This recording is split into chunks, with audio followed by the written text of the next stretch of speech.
அண்மை செய்தியை பார்த்து வருகிறோம். குமரிக்கடல், அதை ஒட்டிய இலங்கை, தென்மேற்கு வங்கக்கடல் பகுதிகளில் ஒரு காற்றழுத்த தாழ்வு பகுதி உருவாகியிருக்கிறது.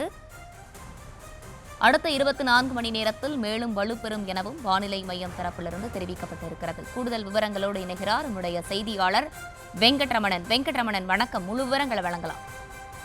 வணக்கம். கடந்த 22ஆம் தேதி தென்கிழக்கு வங்கக்கடல் பகுதியில் உருவான காற்றழுத்த தாழ்வு பகுதி நேற்று முன்தினம் ஆழ்ந்த காற்றழுத்த தாழ்வு பகுதியாக உருவான நிலையில இந்த ஆழ்ந்த காற்றழுத்த தாழ்வு பகுதி அடுத்த 6 மணி நேரத்துல காற்றழுத்த தாழ்வு மண்டலமாக வலுப்பெற்று அதற்கு அடுத்த 48 மணி நேரத்தில் புயலாக வலுப்பெறும் என இந்திய வானிலை ஆய்வு அதே போல குமரியன் பகுதி மற்றும் அதனை ஒட்டிய பகுதிகளில் நேற்று ஏற்பட்ட வளிமண்டல மேலடுக்கு சுழற்சி காரணமாக இன்று காலை 5:30 மணி நிலவரப்படி குமரியன் மற்றும் அதனை ஒட்டிய தென்மேற்கு வங்கக்கடல் மற்றும் இலங்கை பகுதியில ஒரு காற்றழுத்த தாழ்வு பகுதி உருவாகி உள்ளது எனவும் இது அடுத்த 24 மணி நேரத்தில் மேலும் வலுப்பெற வாய்ப்பிருப்பதாகவும் இந்திய வானிலை ஆய்வு மையம் தெரிவித்திருக்கிறது.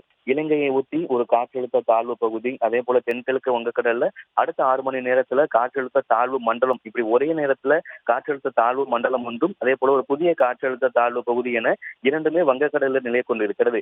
இதன் காரணமாக தமிழகத்துல தொடர்ச்சியாக ஒரு வாரத்திற்கு கனமழைக்கான எச்சரிக்கையும் ஒரு சில மாவட்டங்கள்ல ஒரு சில நாட்களுக்கு ஒரு சில வடகடலோர மாவட்டங்கள்ல மிக கனமழைக்கான எச்சரிக்கை என்பது விடுக்கப்பட்டிருக்கிறது.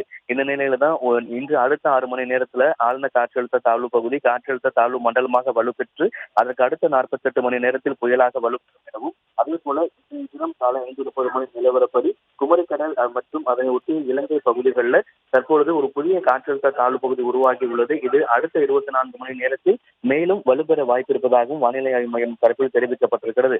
வடகிழக்கு பருவமழை கடந்த மாதம் 16ஆம் தேதி தொடங்கியிருந்தாலும் தற்பொழுது வரைக்கும் அந்த பருவமழைக்கான மழை பெய்யாத நிலையில இந்த இரண்டு காற்றழுத்த தாழ்வு பகுதி இன்றைய தினம் காற்றழுத்த தாழ்வு மண்டலமாக வலுப்பெறக்கூடிய பட்சத்துல அது தமிழகத்திற்கு வடகடலோர மாவட்டங்களில் அதிக மழை எதிர்பார்க்கலாம் என எதிர்பார்க்கப்படுகிறது.